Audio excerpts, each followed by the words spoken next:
It's time for our mental health check-in. We're going to take a look at mental health headlines and trends that matter to you and how you can overcome some of those roadblocks. That's right. It's also time just to take a moment for yourself and assess what you need to keep a clear mind. Let's bring in Dr. George James to break this down for us. He's a licensed marriage and family therapist at Counsel for Relationships. Dr. James, good morning. Thanks for joining us for this segment. So let's start with this new research that suggests people have experienced worse symptoms of OCD since the pandemic began. And it's actually even people who haven't been diagnosed with the disorder. How can we manage some of these symptoms? What does this look like for somebody who maybe has never heard that they have obsessive compulsive disorder? And what's the anxiety behind the symptoms like?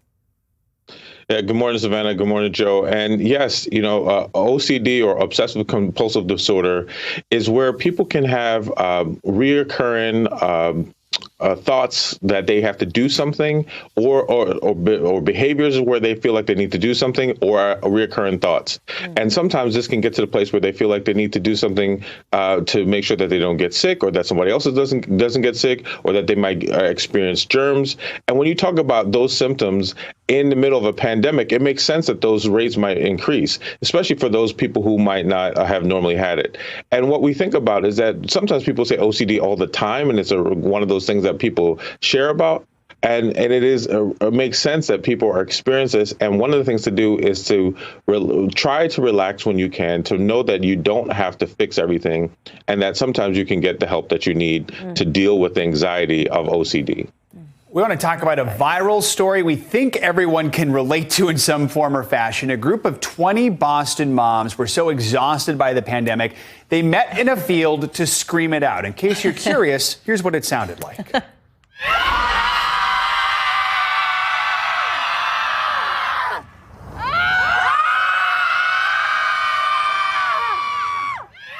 Yep, that's screaming. So, Dr. James, why does a simple scream help alleviate some of the stress that moms or anyone else is feeling in the pandemic? And should we all scream a little bit now and then? I think we probably all should scream. And if you just think about how much we all hold in, right? We hold our breaths, we hold our anxiety, we hold our worries. They're all inside and internal. When you think about the pandemic, when we are sometimes forced to be inside with all of our family and friends, we don't let it out. And so these moms are doing something courageous. They're taking a moment, they're stepping out, and they're just letting it all out because they don't want to hold it in anymore. And it probably feels amazing. And so for those who haven't done it, try it, or try some version of letting it all out, letting it instead of holding it in, whether your thoughts, your emotions, or your scream, try to let it out. Should we all give it a shot? No, on three.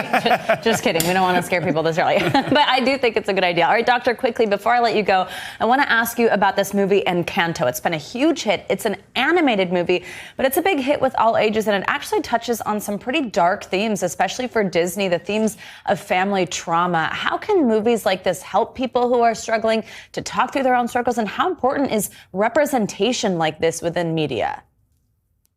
I love this movie for so many reasons. It's in our house. Even this morning when I woke up my kids, I'm playing the soundtrack. We're dancing. We're talking about it. And what's good about this movie, because of those themes, it allows families to have conversations maybe about things that they haven't talked about before, like trauma, like what has happened in previous generations.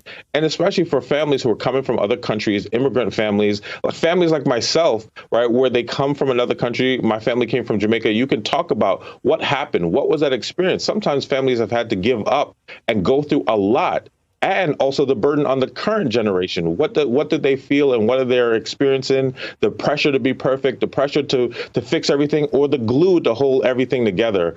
And representation always matters, and I love that they do that in this movie. So many great things and great soundtrack, great feeling all the way around. I think this is a great thing for health, mental health, and all around family values. Love that. Dr. George James, great group of stories today. Thank you so much for your help this morning.